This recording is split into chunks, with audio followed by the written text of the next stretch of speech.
there's one thing that I can say that has helped me get through after losing Sam, it was the love of God. His love for me was a constant that I could count on, that I knew was always there.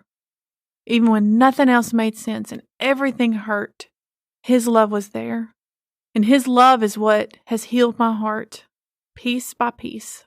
And so today I just want to spend an episode dedicated to the love of the Father that He has toward me, toward you.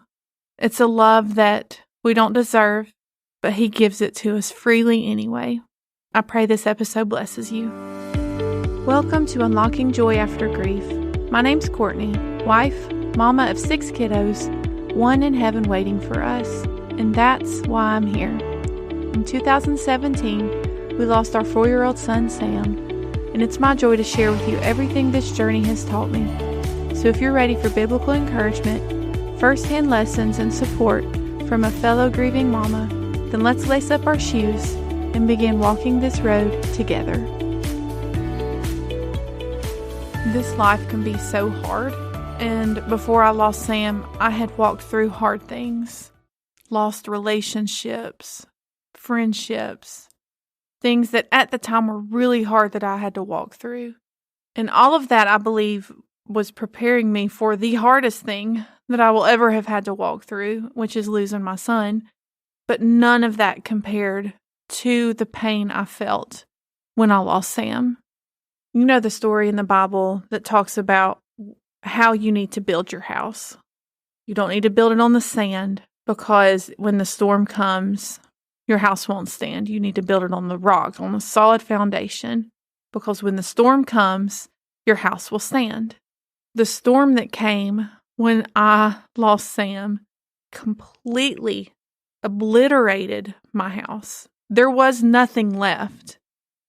The pain and the grief and the sadness that I felt after I lost Sam was like nothing I had ever felt before or will ever feel again. When that storm hit, that day that we lost Sam, there was nothing left.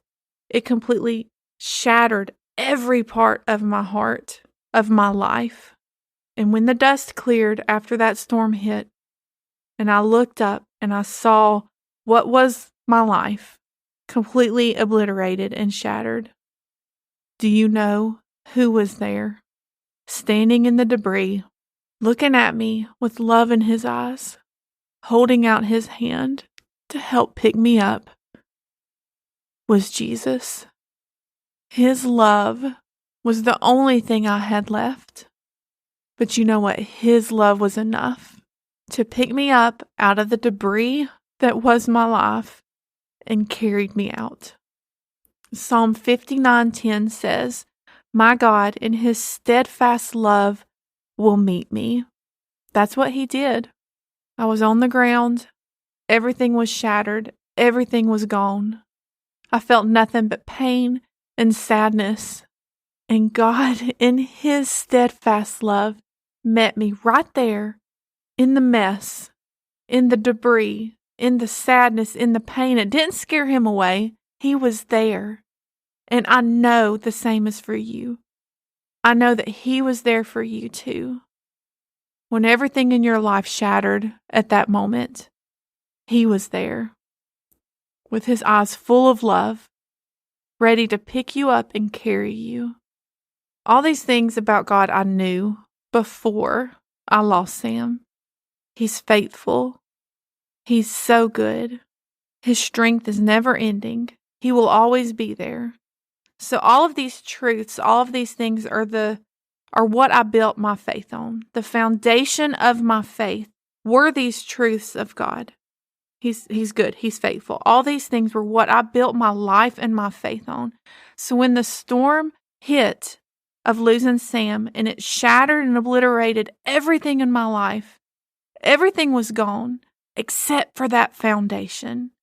Everything was stripped away from me, but the knowledge of God, that He was good and He was faithful.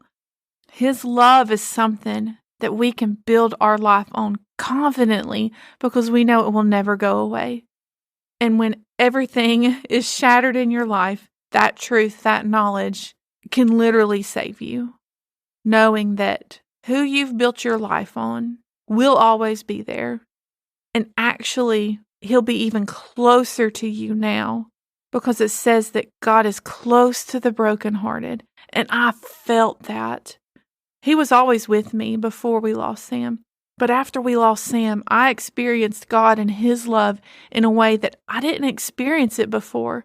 There were sides of God that I never knew before I lost Sam. I didn't need to know it. I didn't need to know Him in grief, because I had never gone through grief this deep before. And so I experienced a depth of God's love that I had never experienced before losing Sam. So when we say love, there are different types of love. It's one word, but it means a lot of different things. Like, I can say, I love donuts, and I really do love donuts, especially chocolate glazed donuts from Krispy Kreme. Those are my favorite. So I can say I love donuts, but when I say I love my husband, it's a different kind of love. It's a different depth of love. Like, I love donuts, but I love my husband in a different way than I love donuts. But we use that same word, love, for both, even though they don't mean the same thing. There's a different depth and emotion that I feel when I talk about the love for my husband than I do my love for donuts. And that's how it is with God's love. The love that we experience as we're going through grief is a different depth, different kind of love than the love that we feel when everything's going good. They're both important. They're both amazing. But the love of God, when you lose your child, and then the healing that you have to do afterwards, is a different kind of love than before we lost our child. They're both always there for us, but it's just a different depth because the pain we feel is so deep. And because of that deep pain that we're walking through, we have to lean on Him and depend on Him completely to get us through. Like, there is no way that we can make it on our own strength. No way. Absolutely impossible.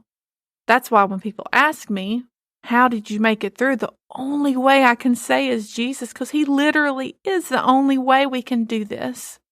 So we rely and depend on Him so fully and completely because we know that it's impossible for us to make it through on our own.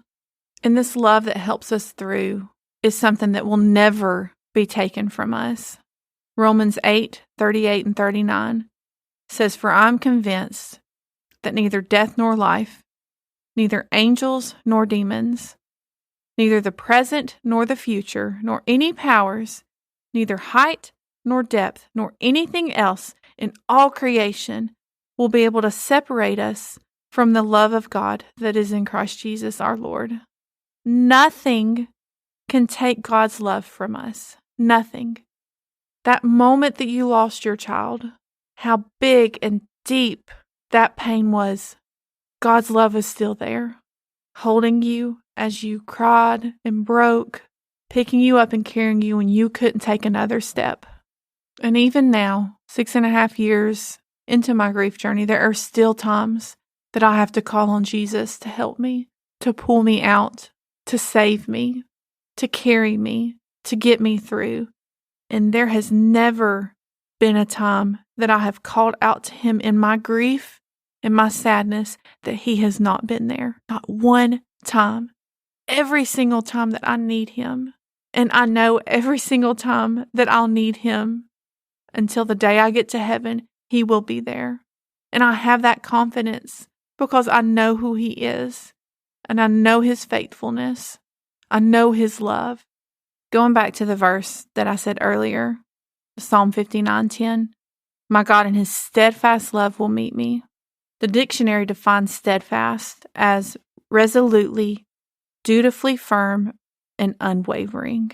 Unwavering. That's what we're feeling every time we call out to Him. When that storm hits that obliterated my life, shattered me, nothing was left except for God's love, because His love is steadfast. It's unwavering.